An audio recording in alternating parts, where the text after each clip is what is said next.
Baiklah, Assalamualaikum warahmatullahi wabarakatuh. Selamat pagi anak-anak.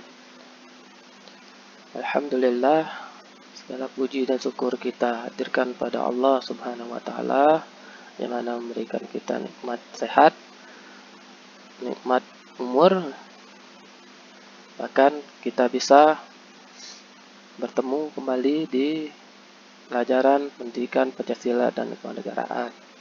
Mudah-mudahan kita semua diberi Allah kesehatan, nikmat sehat dan alfiat, dan tak lupa juga Bapak himbaukan kepada kalian untuk selalu menggunakan masker, jaga kesehatan, jaga jarak, dan tetap mentaati protokol kesehatan. Nah, adapun hari ini kita akan mempelajari bab 1, dinamika perwujudan Pancasila sebagai dasar negara dan pandangan hidup bangsa.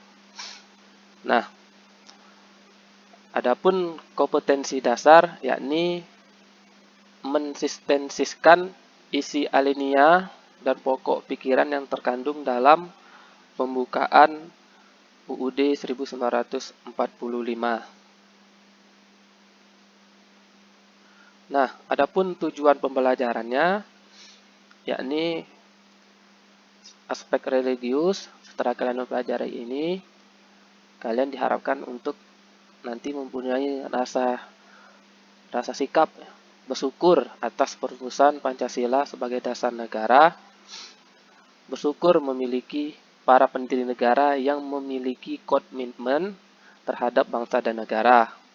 Kemudian aspek sosial, setelah mempelajari materi ini, kalian berperilaku peduli sebagai wujud pelaksanaan makna alinea yang terkandung dalam pembukaan UUD 1945. Nah, selanjutnya aspek pengetahuan. Nah, setelah mempelajari materi ini, kalian berperilaku peduli sebagai wujud pelaksanaan makna alinea yang terkandung dalam pembukaan UUD 1945. Kemudian, aspek keterampilan menunjukkan keterampilan dalam menyajikan pokok pikiran yang terkandung dalam pembukaan UUD 1945.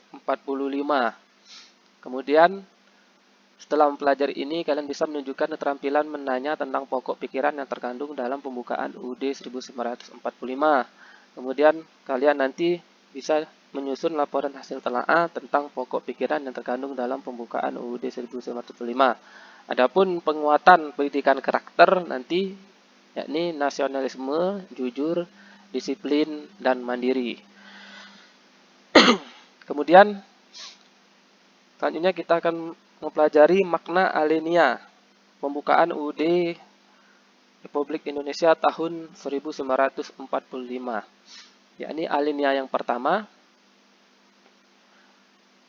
Jadi alinea pertama pembukaan UUD Negara Republik Indonesia tahun 1945 menjelaskan pernyataan kemerdekaan sebagai hak bagi semua bangsa di dunia, karena kemerdekaan merupakan hak asasi sebuah bangsa yang bersifat universal. Nah, alinea ini memuat dalil objektif, yaitu bahwa penjajahan itu tidak sesuai dengan peri kemanusiaan dan peri keadilan. Jadi bentuk penjajahan ini sangat bertentangan dengan nilai-nilai kemanusiaan, karena penjajahan memandang manusia tidak memiliki derajat yang sama. Kemudian, selain dalil objektif, ada dalil subjektif. Nah, maksud dari dalil subjektif yaitu aspirasi bangsa Indonesia untuk melepaskan diri dari penjajahan. Jadi, kedua makna dalam alinea pertama meletakkan tugas dan tanggung jawab kepada bangsa dan negara serta warga negara Indonesia untuk senantiasa melawan penjajahan dalam segala bentuk. Ya. Jadi kita sangat menentang yang namanya penjajahan. Kemudian di alinea kedua, menunjukkan ketetapan dan ketajaman penilaian bangsa Indonesia bahwa perjuangan bangsa Indonesia telah mencapai tingkat yang menentukan. Kemudian yang kedua, momentum yang telah dicapai harus dimanfaatkan untuk menyatakan kemerdekaan, Kemudian yang ketiga, kemerdekaan harus diisi dengan mewujudkan negara Indonesia yang merdeka, bersatu, berdaulat, adil, dan makmur.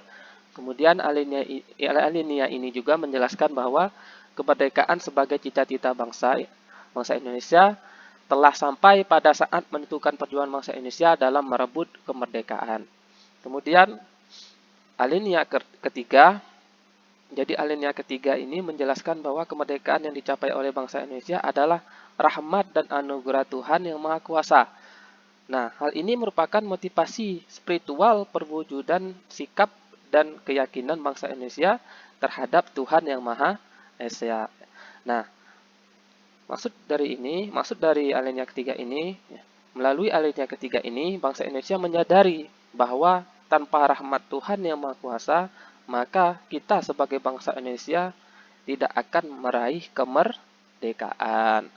Kemudian alinea keempat, di dalam alinea keempat, pembukaan UUD Negara Indonesia tahun 1945 memuat prinsip negara Indonesia, yakni ada tujuan negara yang diwujudkan oleh pemerintah negara.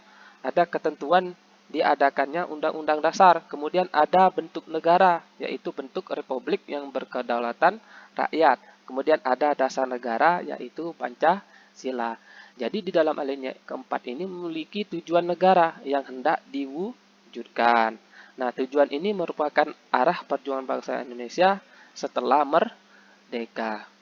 Nah, baik, demikian materi yang saya Bapak sampaikan. Jadi nanti setelah ini kalian mendiskusikan tentang apa yang telah Bapak sampaikan tadi, kalian diskusikan, kalian buat dalam bentuk pertanyaan. Nah, untuk memudahkan kalian, jadi di sini Bapak telah membuat beberapa contoh pertanyaan.